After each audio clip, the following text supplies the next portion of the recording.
Hello student, welcome back. आपका Sharma sir हाजिर है एक नया क्वेश्चन लेकर। चैप्टर अर्थमेटिक प्रोग्रेशन यानी AP, very very important for CBSE and ICSE class 10 coming exam 2027, जो उसके लिए हम लोग पूरा कर रहे हैं, तैयारी कर रहे हैं। Okay, according to chapter wise and syllabus wise आपका सारा सम अवेलेबल है। Okay, go and revise. Okay, my YouTube channel and Facebook also. Okay, तो चलिए आज का सम देखते हैं क्या है। आज का सम क्वेश्चन क्या है? The fifth term and the ninth term of an AP are 4 and minus 12 respectively.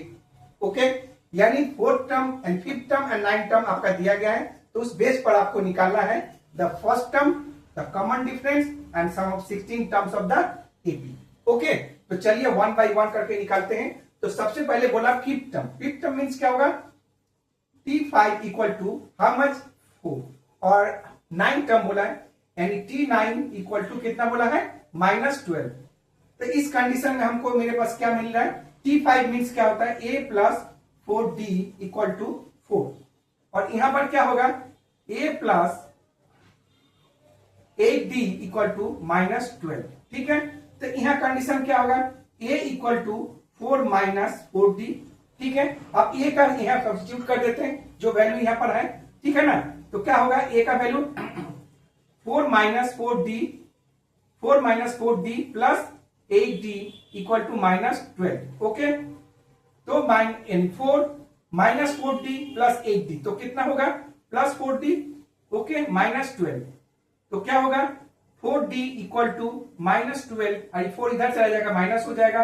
ठीक है, तो D इक्वल टू क्या होगा? -16/4। तो ये कट जाएगा, तो D इक्वल टू क्या होगा आपका? -4। तो D का वैल्यू यहां पर पुट करते हैं ताकि ये आ जाएगा 4 इंटू -4, तो क्या हो जाएगा? 4 प्लस माइनस प्लस हो जाएगा 16 4 जा 20। तो देखिए A का वैल्यू निकल गया और D का वैल्यू भी आपके पास हो गया ना। A और D आ गया। अब हमको निकालना है क्या? सम 16। तो फॉर्मूला क्या होता है?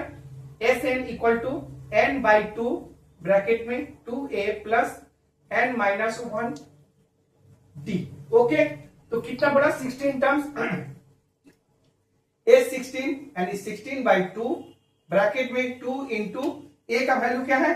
20। वेरी गुड, ठीक है ना। देख लीजिए 20 प्लस N का वैल्यू कितना है? 16 माइनस 1 और D का वैल्यू क्या है? -4। ओके, तो क्या होगा? 16/2 यानी 8 हो जाएगा। 20 इंटू 2 40 प्लस बड़े बाद में लिखेंगे 16 माइनस 1 क्या होगा? 15 इंटू 4 -16। ठीक है, तो देख लीजिए यहाँ माइनस है तो यहाँ माइनस प्लस माइनस हो जाएगा। आगे 15 4 जा 60 होता है। ठीक है, तो 8 इंटू 40 माइनस 60 क्या होगा? -20। तो क्या होगा? -120। ओके, तो ये आपका आंसर हो गया सी नंबर। ओके, ये हो गया सी नंबर। ए नंबर क्या है आपका? फर्स्ट टर्म बोला था निकालने के लिए। फर्स्ट टर्म मीन्स क्या होता है? 20। और बी नंबर क्या था आपका? CD यानी कॉमन डिफरेंस क्या है? -4। तो ये कैंसर हो गया, ये कैंसर हो गया। और एक आंसर तो हम लोग पहले ही दिखा दिया आपको। तो देखिए, तो क्वेश्चन देखिए कोई ज्यादा नहीं है, लेकिन इस तरह से सम जो है एग्जाम में बार बार आता है, पूछा जाता है। ये 4 मार्क्स का सम है, तो निगलेक्ट मत करिए, प्रैक्टिस करिए। आप लोग जाइए चैप्टर वाइज बुक में जाइए, सोल्यूशन देखिए और उसको जितना ज्यादा हो सके सम को प्रैक्टिस करिए। ठीक है, इससे क्या होगा? आप लोग के रिवाइज होता रहेगा। ठीक है, अगर आपके पास कोई सम है तो कमेंट्स बॉक्स में दे दीजिएगा, मैं चेक करके जरूर सॉल्व करके दूंगा आपको। ओके, और एक बात, जैसे ही चैप्टर शेष होगा, बहुत सारा और चैप्टर है, 4-5 और चैप्टर मैं इंपॉर्टेंट कराऊंगा। उसके बाद मैं कम से कम 2-3 साल का पेपर पूरा का पूरा कंप्लीट सॉल्यूशन मैं आपको दूंगा। एक पेपर में सॉल्यूशन आपका मेरे चैनल में मिलेगा, पूरा का पूरा पेपर सॉल्यूशन।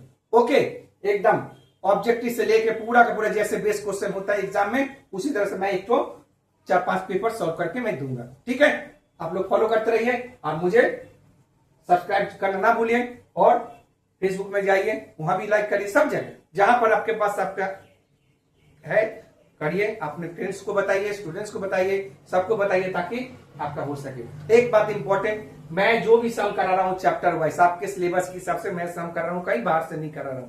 ओके, उम्मीद है आपको सम पसंद आ गया। तो करना क्या है, कुछ नहीं, लाइक एंड सब्सक्राइब जरूर करिए और मुझे फॉलो करते रहिए। Okay students, Radhe Radhe.